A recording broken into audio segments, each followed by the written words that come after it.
Դուք վերհիշեցիք նաև դրվագ, որ մենք խորհրդարանում հոգևորականներ ենք ունեցել եւ այս համատեքստում, քանի որ ժամանակ առ ժամանակ խոսում է Միքայել Սրբազանի վարչապետի թեկնածության մասին,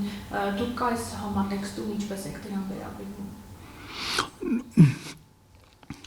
Իմ համար դա ինչ-որ չափով կասկածելի բան է։ Այն առումով, որ վարչապետ այդ նշանակում անձնավորություն, որը տեղյակ է համաշխարհային մեխանիզմների շրջաբերումից, գոյություն ունեցող քաղաքակրթական հակասություններից, աշխարհում գոյություն ունեցող եւ այլն։ Ես համարում եմ, որ քաղաքական գործիչը պետք է լինի երկրի վարչապետ, կարող է լինել նաև տնտեսական գործիչը, բայց այնուամենայնիվ քաղաքական գործիչը, որը լավ տեղյակ է, որը ի վիճակի է պատկերացնել ինչ է իշխանությունը, նրա թևերի միջև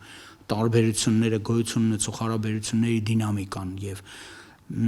ներդաշնակության բերելը, քով բերելը այդ ամեն ինչը, այդ մարդը պետք է լինի։ Դժվար եմ պատկերացնում, որ